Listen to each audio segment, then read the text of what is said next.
Hi, welcome to the channel. I'm Michelle, and today I'm going to be talking about my post-election thoughts. So, usually I film on Saturdays, and the following week those videos go up. And this past week, I've been thinking about what I was going to film this Saturday, and I came to the realization that I can't just talk about regular stuff, regular homeschool stuff. Something monumental happened on Wednesday that changed, the projection of a lot of people's lives. And I can't just ignore that, and I can't just go about and talk about things like everything's fine, because it's not. So I'm going to talk in this video kind of some of my thoughts. And I think if you've watched any of my videos, then it's no surprise kind of where I land on this, that I'm clearly a Democrat. I voted for Harris proudly. And the difficulties that I've been having this past week, I do feel like I've kind of ran the entire emotional spectrum there is, going into the election. I was optimistic, I was, hopeful, I was joyful, hoping that we could turn the page, start anew, progress towards something really good. And obviously that didn't happen. And I would say some of the first emotions I felt, when I woke up Wednesday morning, saw the final results. First emotion I felt was shame. Shame that this is what we stand for as Americans, that this is how the world sees us. And I'm not so naive to think that racism, sexism, bigotry, homophobia, white supremacy doesn't exist in this country. I think I'm pretty aware of it. I do make a effort to educate myself in these areas and try to see other perspectives and ideas.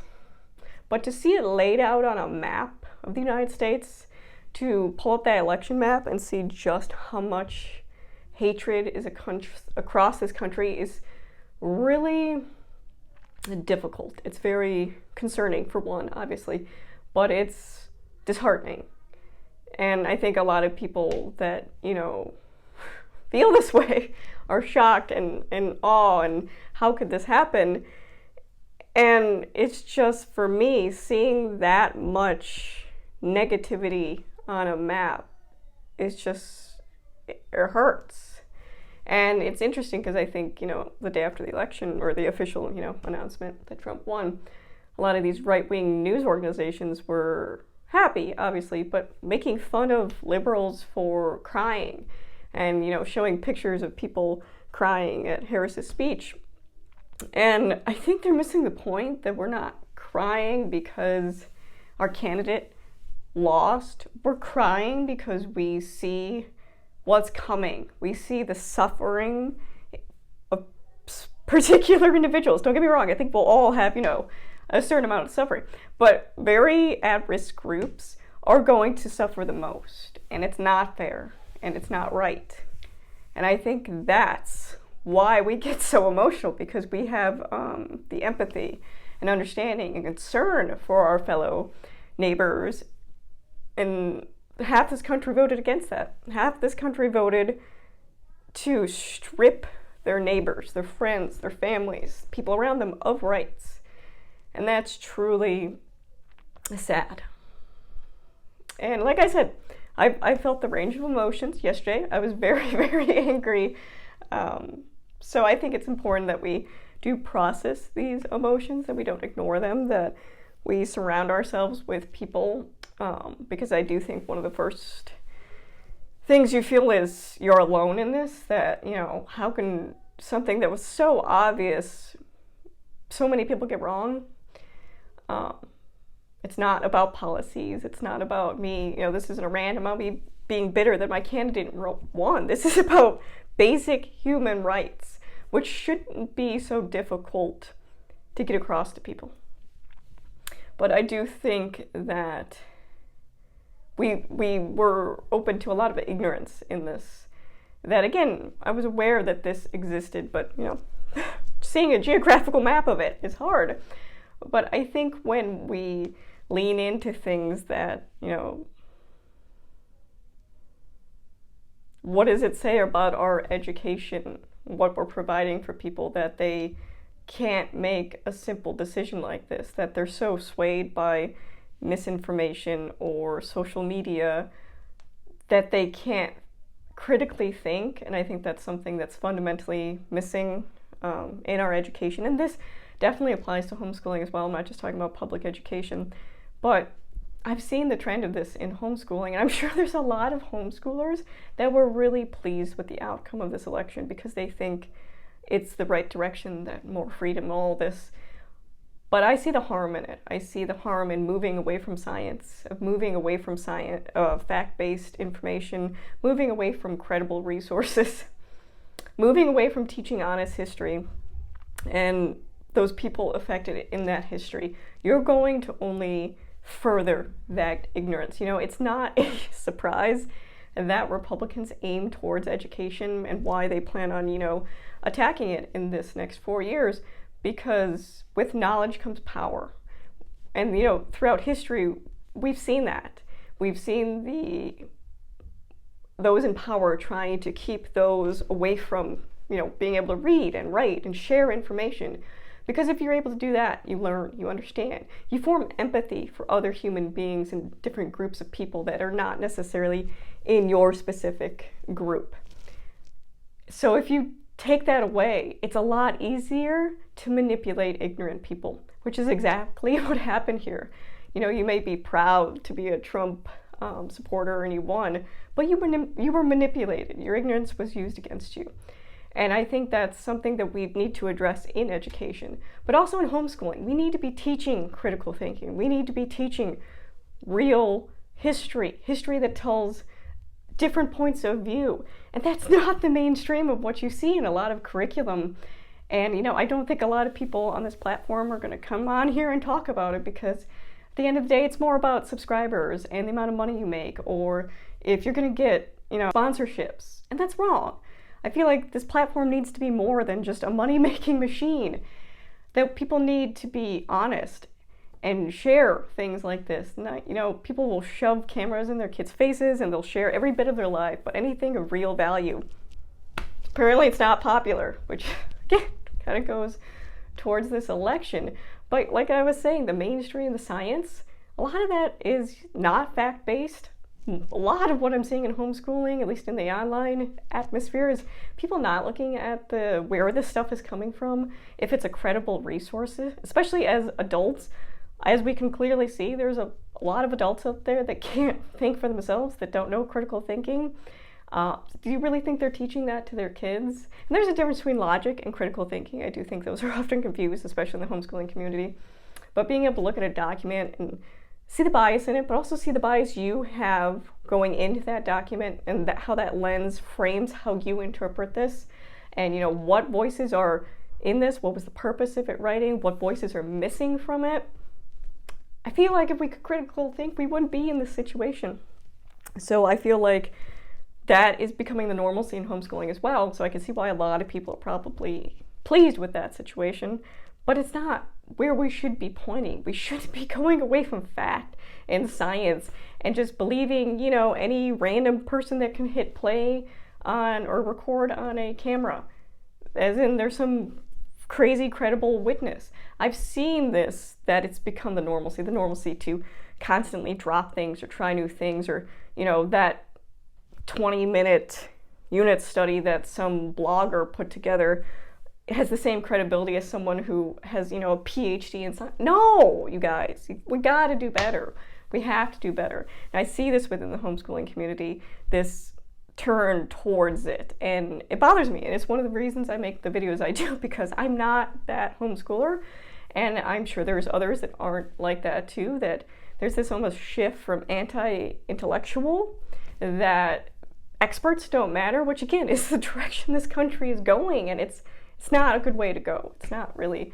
And I think social media does really play a lot into this, because so much misinformation is spread. And I talked about this, I'll link up above, the book I just read, What the Fact, talks about kind of the spread of misinformation, social media, how easy it is, and how gullible people are because they lack the basic critical thinking skills to think, oh, maybe this meme isn't correct. I'm sorry, but if you're believing a meme as factual information, you got some issues you need to deal with, and you should really think about, are you doing the best you can for the education of your child? If you're unwilling to learn and understand and seek information, why are you homeschooling? If you just want to throw a workbook at your kid and feed them this very narrow perspective of history or science, why are you doing this? Is it for them, or is it for you? Is it for creating this little carbon copy of what you think should be right? I'll be honest, I struggle with social media after this issue because I do think a lot of it is just too much credibility is given to people who like I said, can push a record button. And that's not who we should be relying on for advice. I've seen a lot of bad homeschool advice on here, and it's all gearing towards that,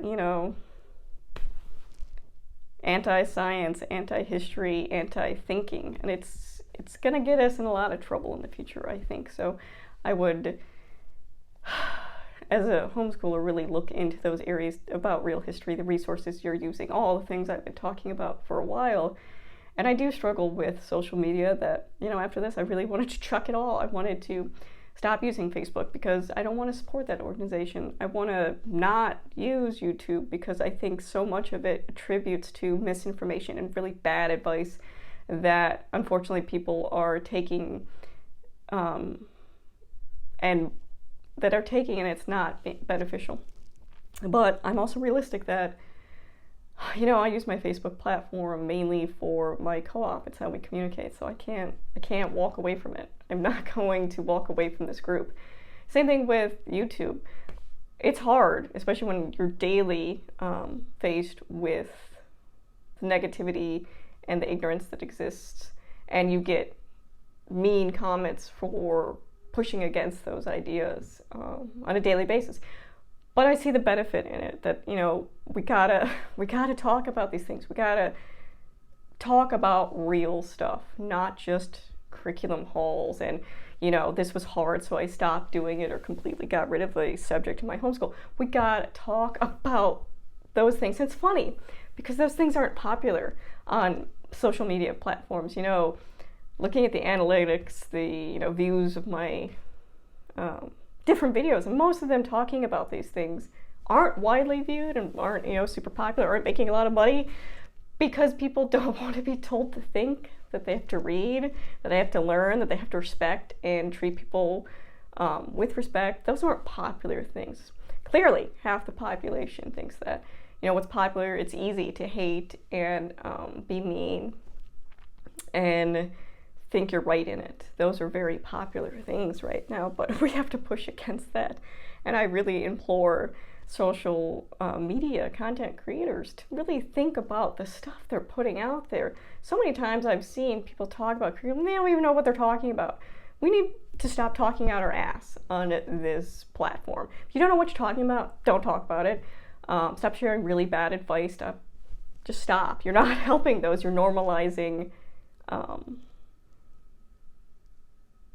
that these things are okay, that dropping things constantly, not giving your child a really well-rounded education, because I have absolutely seen educational neglect on this platform, not doing things for months, or you can't get your crap together enough to homeschool your kid. That's on you, okay? If you can't do it, then find other means for educating your kid.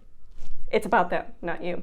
If you can't do it, there's no shame in that. Find someone or means that you can't do it, because it's about them in the end. And I really want to talk about kind of how my kids are dealing with the situation, because they've been involved in this. We've been doing election studies, so I have a 4, 7, and 11, or 4, 8, and 11-year-old. She just turned 8.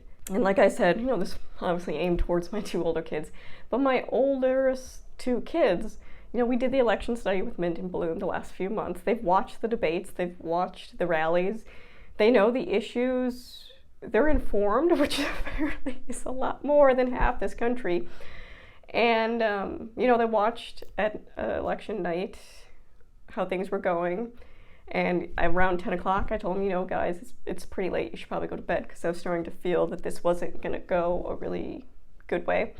And I wanted them to sleep, not having that despair that they could go to bed and be hopeful of what's coming in the morning. Instead, the rest of the country, or at least half the country, going to bed with that pit in our stomach that something bad's happening. But the next day, I did tell them, and I gotta say that was really hard, because my kids, like I said, are informed. We've been talking about elections, we've been talking about how the government works, civics, all these things we've talked about. And on top of that, we've been talking about U.S. history for our second year. Last year we used O Freedom. This year we're using core knowledge, United States history. So they have a pretty good grasp of history at this point, at least in the United States. And we do social justice units in our homeschool as well. And we've always done that. And to sit there and tell my kids that this is the outcome of everything we've talked about, and they've learned that this is where we are, is frankly embarrassing to have to explain to my children. And they look at me and they're like, why? How? And I'm like, and it's so clear, even to my 8-year-old, it's so clear to her that I don't know how half this population missed that. So we did have school the day after election, and that was on purpose. I thought about, with my mental state, should we be doing this today? But I do think that the greatest weapon against ignorance is education and knowledge. And my heart goes out to all those public school educators that had to go in after election day and teach, 25, 30 kids, while knowing that half the country completely thinks their job is crap and meaningless. But education, I think, is our key. Knowledge is our key. Understanding, empathy is our key out of this. So we had our normal school day, and I blocked out a time for our history and our post-election study. I wanted to talk about them openly, and I did need some time to kind of gather my own feelings around it, so I don't break down right in front of my kids, that we can have an actual discussion without the angerness and bitter coming out. So we did. We had a really good conversation. My 8-year-old was disappointed, obviously. But hers, I don't think, is the extent of understanding that my oldest does. My 11-year-old knows kind of the ramifications of what this means, and she has the clarity that this is going to affect a lot of people negatively. And she's able to see how that will affect the people in her life, her friends who aren't white, her friends and family members who are LGBTQ in that area, in that group of people. She can see that, and that's really hard. And I know a bunch of people are like, well, this is exactly why you don't involve kids in elections and issues like this, because it's going to, have a lot of anxiety with it.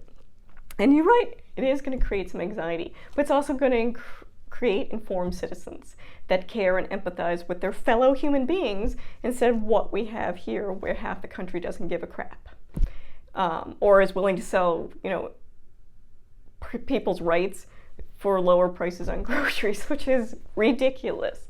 But she was able to see the clarity of it, and that's also a little bit disturbing on my part too, that she understands the seriousness of this. And again, some people are just like, oh, is it just an election? It'll be fine. No, it's serious for a lot of people, and I can understand why a lot of people are upset and why a lot of people are afraid of what's going to happen. So I wanted to leave my kids with two main things during this discussion. And we've had discussions since that as well. It's an ongoing thing. But two things I wanted to kind of highlight, because it can be anxiety producing. One, I wanted my kids to know that they're not alone in these feelings. And I brought up the election map again. With me, it shows a lot of negativity, a lot of hate that exists in this country. But I also wanted to show them the little spots, that in a sea of red, there's little bloops of blue, and that those people don't agree with what happened, that those people were fighting against this, and to realize they're not alone in this fight. Because I think one of the worst things is to feel like we're alone in this, that your fellow man completely abandoned us. But that's not the case. There are still people working, and there will always be people working, which is kind of the other point I wanted my kids to understand, that they have such a good understanding of United States history that we can pull out specific areas of these horrible things have happened, but there are always people willing to stand up and fight against it. And we make progress. That is how we make slow progress. And sometimes, yes, it does feel like we're being shoved back of the line again. But we make progress by continuing to stand up for the rights of all people. That we lift up whatever power or privilege we have, we lift those up there that are ostracized and marginalized, because that's the power we have. So I wanted them to understand that throughout history, and they could, name examples of instances, how Indigenous people were treated, slavery, Holocaust, all these situations where people or mistreated, and there are those willing to stand up against it.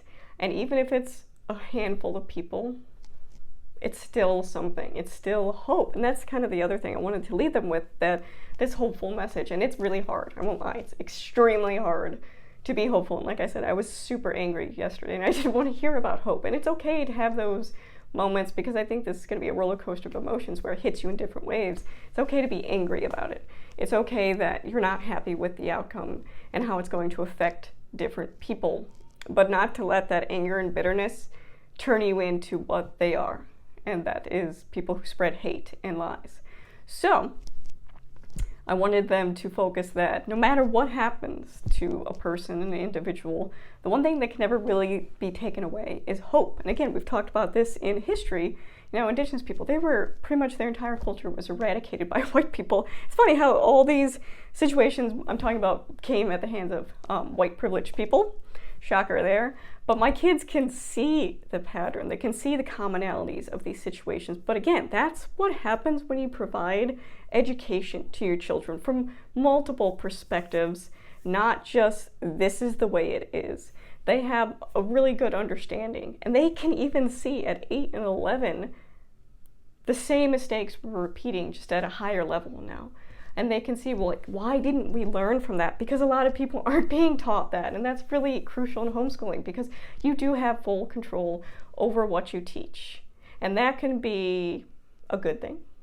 And it can be a really negative thing. And that's one of the reasons I'm one of the few homeschoolers that are going to sit here and tell you I'm completely for homeschool regulation. Because I do think there are things kids need to be taught and learn outside of their parents' personal belief, because I believe a child's rights exist outside their parent, that they are individuals with individual rights and should have a right to an education, because it is a foundation to your life. But yes, your future, all those things, but it also helps create the person you are. And if you are denied the right to learn about different groups of people and empathize that, what type of adults are we creating here? What type of society are we creating here? So I do think education is really important, and my kids can see, you know, the wrong in this, and they can see the suffering that's coming with this. And I think that's a powerful message, that your hope can never be stricken from you, and never be ashamed or feel bad or angry that you hope for things to be better, not just for your individual self, but for all people, that we do reach a place where people of all shapes, sizes, races, whatever you want to call religious beliefs, can reach a place of respect and understanding. And that's not silly, and that's not naive to have that hope. It's that hope that drives us forward. So that's kind of the message I wanted to leave with my kids. And, you know, the biggest thing, I wanted them to understand that they do have power in this situation, because it feels like we're helpless, right? We have power to move forward. We have power in our actions and what we do moving from this moment on. So we talked about different things we could do, because I do think empowerment is important in this, that they realize even at 8 and 11 that they have power in this situation. That if it's simple as, you know, talking to their friends, most of the kids they, you know, hang out with have no idea what's going on, have no idea about the election, or, you know, my parents really just handle that kind of stuff. They don't talk about it. My kids are open and honest. They're going to talk about their beliefs. If they see bullying, if they see, especially in the, you know, the next 4 years, because apparently bullying is okay, because that's our president-elect, that's not okay, that they stand up for those people. And it's not just friends or people that they care about. You don't need to know someone in this group to care about them. They don't have to be a family member or a friend. They're just a fellow human being that deserve respect. So I want them to understand, and I think Harris talked about this in her speech, you know, kindness. We got to be kind to one another. It's hard. Really is hard, and it sucks taking the high road, and I'm so sick of taking the high road with everything and being the better person. But that's what's going to get us through to a better future for everybody. And we talked about financially supporting those organizations that are going to get hit really hard. So making sure we are supporting and volunteering with PFLAG, making sure we are supporting and funding for things like Planned Parenthood, libraries. It'll be interesting to see what happens to libraries, but making sure we are being active participants in this. We're not just sitting down and letting it happen. That we don't have a great amount of control, but we do control over our actions and how we feel about this. And we have to move forward in that. So we've talked about, outreach opportunities. Luckily, our church has a lot of outreach opportunities in the community that we can help those that are going to be most affected. So we're doing stuff. And that helps kind of the bitterness and the anger and the feeling bad. Because yes, a lot of groups are going to be, greatly affected, but there's going to be people out there still helping. And I want to be one of those people. I want my kids to understand that that's what this is going to be about. It's not about losing, it's about helping those people most that's going to suffer from this. And that does kind of bring back the humanity, because if you're anything like me, you struggled this past week about, losing your faith in people. That's what's going to bring that faith back. So that's kind of how I feel about it. And that's kind of how I've handled it with my kids. And, I think the biggest thing we could be doing as homeschoolers is education, providing that really good, well-rounded, multiple perspectives education to our kids. Because again, the biggest weapon against ignorance is going to be knowledge and education. So I wish I had, more positive notes to end this on and, be like, yeah, but it's okay to feel really bad and sucky right now. I think we're all feeling that way. Or, I am. I can only speak for myself. Like I said, I'm sure there's a lot of you out there that are pleased with this outcome, but this channel will always be a place of inclusivity, a place where I'm going to talk about fighting for the rights of people. I'm going to educate my kids. I'm going to tell them the truth. Because, my oldest, when she was talking about all this, and we got on the topic of, could they really round people up? And I'm like, well, can you think of a time in United States history where that's happened before? And she's like, well, Japanese internment camps. I'm like, yeah, those were American citizens. And they were rounded up just because they looked a certain way. And she's like, that's really scary. I'm like, it is. But the knowledge of what that is important, because we don't want to relive that. You know that that's happened before. You know it's wrong. But this is what education gives us the opportunity to do. And she's like, will everything be okay? And I'm not going to sit there and lie to my kid, because I don't know what the next 4 years is. And I know some of you are like, oh, you're being so dramatic. But I'm not, when it's people's lives on the line, There's a lot of people that aren't just upset, but are fearing for their rights and their rights being stripped from them.